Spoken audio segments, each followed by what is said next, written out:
कपिल जी, मैं आपको धन्यवाद देता हूं और ये फिल्म बनाने के लिए, ये वेब सीरीज बनाने के लिए बहुत बहुत धन्यवाद।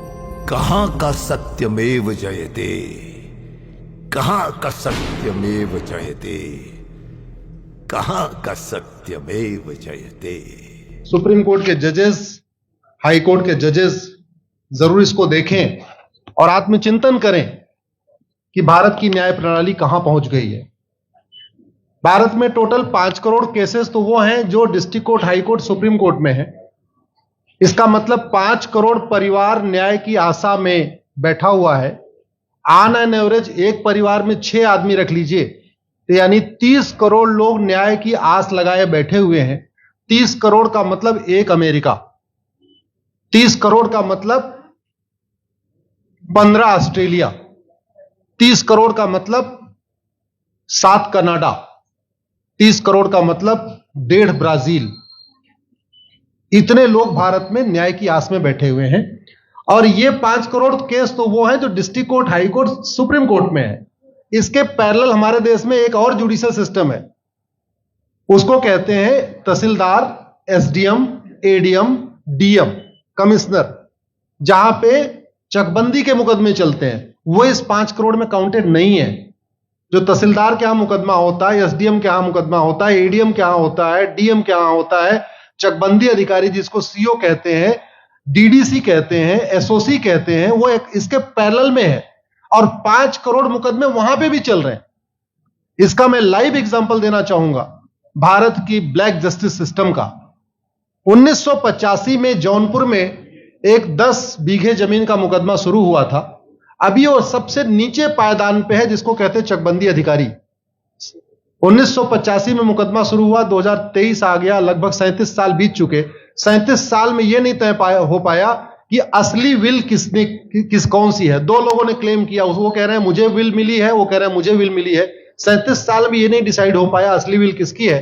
अगर मान लीजिए आज डिसाइड हो जाए तो सीओ के बाद एसओसी, एसओसी के बाद डीडीसी, डीडीसी के बाद हाई कोर्ट, हाई कोर्ट के बाद सुप्रीम कोर्ट, यानी अभी 35 साल और लगेगा, 70 साल लगेगा। सेकंड जनरेशन मुकदमा लड़ रही है, ऑलरेडी सेकंड जनरेशन मुकदमा लड़ रही है और इसी स्पीड से काम हुआ तो मुझे लगता है थर्ड जनरेशन आके मुकदमा तब जाके सुप्रीम कोर्ट पहुंचेगा।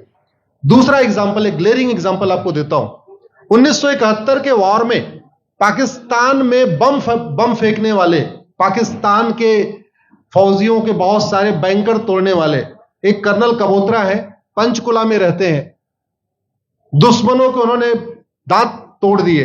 आज 2000 से उनके मकान पे किसी ने कब्जा किया हुआ है।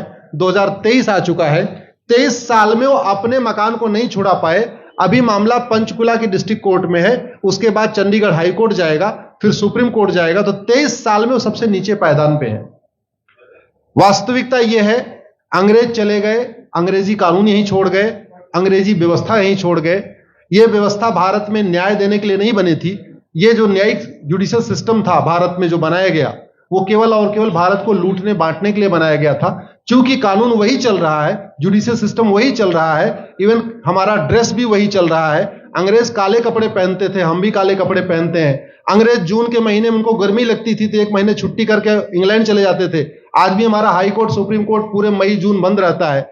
अंग्रेजों को क्रिसमस के टाइम में दिसंबर में छुट्टी मनाना जाना होता था, 1 महीने छुट्टी कर चले जाते थे। आज भी हमारी हाई कोर्ट, सुप्रीम कोर्ट दिसंबर में, क्रिसमस के टाइम में 15 दिन 20 दिन बंद हो जाती है। तो सोच वही है, किताबें वही है, व्यवस्था वही है, कानून वही है, तो स्वाभाविक सी बात है जस्टिस होगा कहां से? जस्टिस कैसे होगा? हम 2023 में 1860 का इंडियन पिनल कोड लेके घूम रहे, 1861 का पुलिस एक्ट लेके घूम रहे, गवाहों के बयान 1872 के कानून से हो रहे। हमने सब कुछ वर्ल्ड क्लास कर लिया, लेकिन अपने जस्टिस सिस्टम को कंपेयर करने की कोशिश ही नहीं किया। जितने में एक एयरपोर्ट बनता है, एक एयरपोर्ट बनाने में 25,000 करोड़ की लागत आती है। अगर हमारी सरकारों ने एक एयरपोर्ट की कीमत जुडिशियल सिस्टम पे खर्च कर दिया होता तो हमारी न्यायिक व्यवस्था अच्छी हो गई होती। आज घटिया, चूंकि अकाउंटेबिलिटी नहीं है, जुडिशियल सिस्टम में कोई अकाउंटेबिलिटी नहीं है। किसी के साथ न्याय हो जाए, अन्याय हो जाए, कोई फर्क नहीं पड़ता। निर्दोष को जेल हो जाए, जज की कोई अकाउंटेबिलिटी नहीं। दोषी को बेल हो जाए, जज की कोई अकाउंटेबिलिटी नहीं।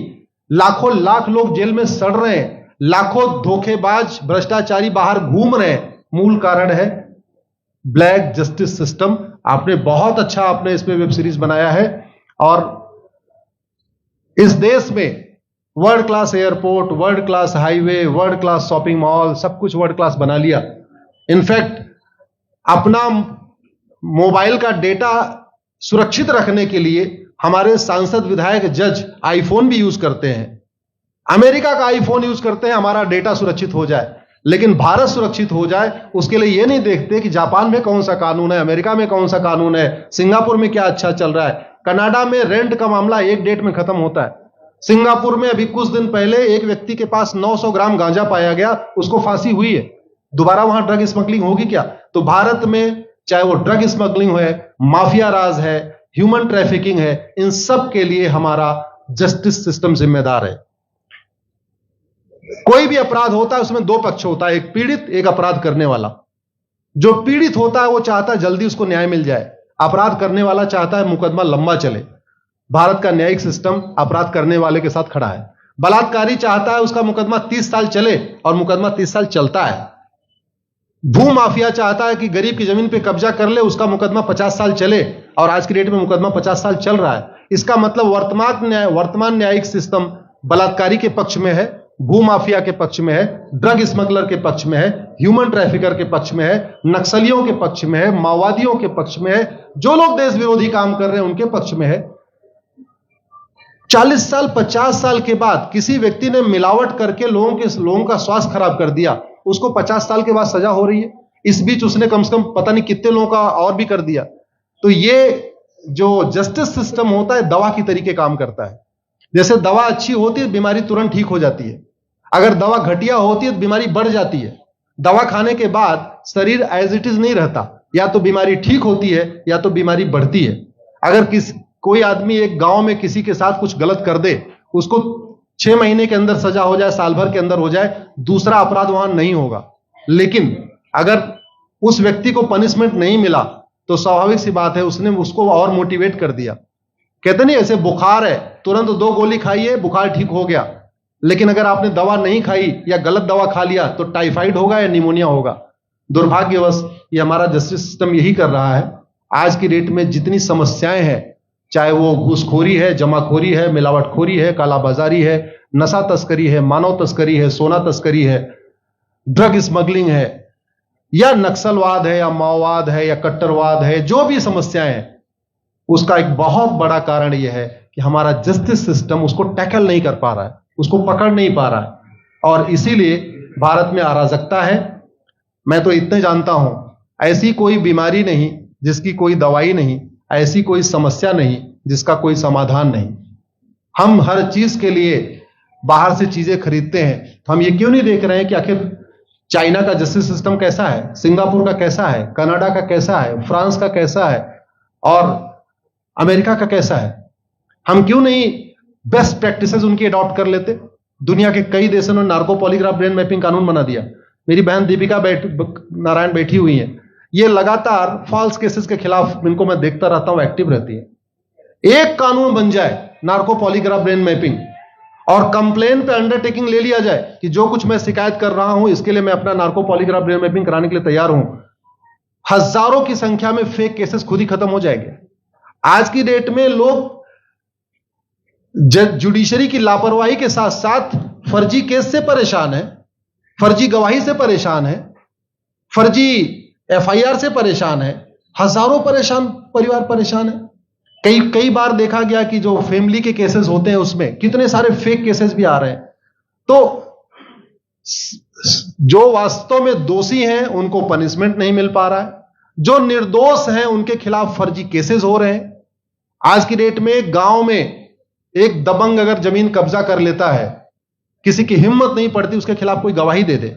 लोगों को अपनी जमीन छुड़ाने में 30 साल लड़ना पड़ रहा है, 35 साल लड़ना पड़ रहा है। अगर 30 साल 35 साल के बाद कक्कड़ जी उसको अपनी जमीन मिल भी गई तो उसके साथ न्याय कहां हुआ? 35 साल में उसका टाइम बर्बाद हो गया, 35 साल में उसका पैसा बर्बाद हो गया, 35 साल वो मेंटल ट्रॉमा में रहा, 35 साल उसने तारीख पे तारीख झेली है। और मैं तो डिस्ट्रिक्ट कोर्ट में कई बार जाके देखा, ऐसे परिवारों को देखता हूं जिनके पास बस से आने के लिए पैसा नहीं है, साइकिल से आते हैं। ऐसे परिवारों को देखता हूं जो चाय नहीं पी सकते अपने पैसे से, बेचारे घर से रोटी बांध के और अचार लेके आते हैं, लेकिन वहां मजबूरी में वकील को पैसा देते हैं। तो हमारी कोर्ट कचहरी वास्तव में दलाली का अड्डा बन गया है। हमारी कोर्ट कचहरी भ्रष्टाचार का अड्डा बन गया है। और मैं दुख के साथ कहना चाहूंगा, अदालतों में न्याय हो नहीं रहा है, बल्कि न्याय बिक रहा है। जिनके पास पैसा है, वो कि उन्होंने कितना बड़ा क्राइम किया हो, मर्डर किया हो, रेप किया हो, उनको जमानत हो रही है। और जिनके पास नहीं है, वो बेचारे जेल में सड़ रहे हैं। कई बार तो देखा गया, मैंने मेरे मर्डर किया एक्स अनंत सिंह ने, लेकिन एक्स अनंत सिंह बाहुबली थे, उन्होंने थानेदार को 20 लाख रुपए दिया, वो वाई अनंत सिंह को लेकर जेल में डाल दिया। नाम वही है। अब उसके बाद क्या हुआ, 20 साल मुकदमा चला और फिर सबूत के अभाव में छूट गया। तो जिसने मर्डर किया वो तो कभी जेल गया ही नहीं। एक निर्दोष जेल गया, 10-20 साल के बाद उसने अपना जमीन बेचा, सब कुछ किया, मां बाप सब कुछ तबाह हो गए, फिर वो सबूत के अभाव में छूट रहा है। तो सबूत के अभाव में अगर 20 साल के बाद छूट भी गया हो, उसका 20 साल कौन लौटाएगा? उसके 20 साल के लिए कौन जिम्मेदार है? उसके 20 साल जो बर्बाद हुआ, उसके लिए संविधान की शपथ लेने वाले जिम्मेदार हैं। संविधान के प्रियम्बल में लिखा है, हम आपको जस्टिस देंगे, हम आपको न्याय देंगे। न्याय देने की जिम्मेदारी किसकी? जिन्होंने शपथ लिया। शपथ कौन लेते हैं? जजेस लेते हैं, सांसद, विधायक, मंत्री लेते हैं। तो आज की डेट में अगर लोगों को न्याय नहीं मिल रहा है, तो इसके लिए वही जिम्मेदार हैं जो संविधान की शपथ लेते हैं। संविधान की शपथ लेने वालों को वेतन, भत्ता, गाड़ी, बंगला इसीलिए मिलता है कि लोगों को न्याय मिल सके, फास्ट जस्टिस मिले, कंप्लीट जस्टिस मिले। अनफॉर्चुनेटली कंप्लीट जस्टिस मिलने में तो 50-60 साल लग जाता है, फास्ट जस्टिस तो सपना हो गया है। इसलिए आज आपने जो ये वेब सीरीज बनाई है, मैं आपको धन्यवाद देता हूं। एक ऐसे विषय पे जिसपे कोई टच नहीं करता, लेकिन जिससे करोड़ों लोग पीड़ित हैं। मैंने कहा ना, 5 करोड़ लोग सीधे district court, high court, supreme court के केसेस से पीड़ित हैं, और 5 करोड़ मुकदमे एसओसी, डीडीसी, तहसीलदार के यहां चल रहा है। तो अगर 5 करोड़ से 30 करोड़ लोग इधर पीड़ित हैं, तो उधर भी पीड़ित है। वास्तव में बहुत बड़ी संख्या भारत में इसी से पीड़ित है। और अपराध, भ्रष्टाचार और जितनी भी अराजकता चल रही है, उसका मूल कारण भी यही है। जस्टिस सिस्टम अच्छा हो जाए, कानून सख्त हो जाए, कानून का खौफ पैदा हो जाए, न्यायपालिका का खौफ पैदा हो जाए, और ये थाने जो दलाली के अड्डे बन गए हैं, तहसील जो दलाली का अड्डा बन गया है, डिस्ट्रिक्ट कोर्ट जो कमीशन खोरी का अड्डा बन गया है, अगर इस पे कंट्रोल हो जाए, तो वास्तव में भारत में फिर से राम राज्य आ सकता है। अगर जुडिशियल सिस्टम अच्छा हो जाए, तो जो राम राज्य की कल्पना है, धर्म की जय हो, अधर्म का नाश हो, प्राणियों में सद्भावना हो, विश्व का कल्याण हो, मुझे लगता है उसको फिर से जीवित किया सकता है। आपने मुझे बुलाया कपिल जी, मैं आपको धन्यवाद देता हूं। और ये फिल्म बनाने के लिए, ये वेब सीरीज बनाने के लिए बहुत बहुत धन्यवाद देता रहता हूं। दीपिका जी लड़ती रहती हैं, इनको देखता रहता हूं। बहन नेहा जी आई हैं, ये अपने गानों से मुझे लगता है बहुत अच्छा आप लिखती हैं। और इसी तरीके से कड़वा सच आप लिखते रहिए, कड़वा सच गाते रहिए। लोग आज की डेट में, यंग जनरेशन कड़वा सच सुनना चाहती है। मीठे झूठ ने इस देश में शुगर, डायबिटीज पैदा कर दिया। भारत केवल लोग डायबिटीज से नहीं पीड़ित हैं, बल्कि हमारी व्यवस्था को डायबिटीज हो चुका है। और उस डायबिटीज को दूर करने के लिए नेहा राठौर जैसी बहनें जो सही बात कह रही हैं, दीपिका जी सही बात कह रही हैं। आप लोग जो है बहुत अच्छा काम कर रहे हैं। और आपने, कक्कड़ साहब, आपने बनाया वेब सीरीज, आपको विशेष आभार, धन्यवाद देता हूं। यही निवेदन करता हूं, इस वेब सीरीज को ज्यादा से ज्यादा देखें। और खास तौर पे अगर आपके जानने वाले कोई जज हैं, कोई आईएएस हैं, कोई आईपीएस हैं, मंत्री, सांसद, विधायक हैं, उनको भी एक बार फोन करके, व्हाट्सएप करके एक बार कहिए कि वो भी इसको जरूर देखें। क्योंकि अल्टीमेटली न्यायिक व्यवस्था बदलने की जिम्मेदारी उन्हीं की है जिनको वेतन, भत्ता, गाड़ी, बंगला, free air ticket, free rail ticket और वीआईपी व्यवस्था मिलती है। ये व्यवस्था उन्हीं को बदलनी है। जय हिंद, धन्यवाद।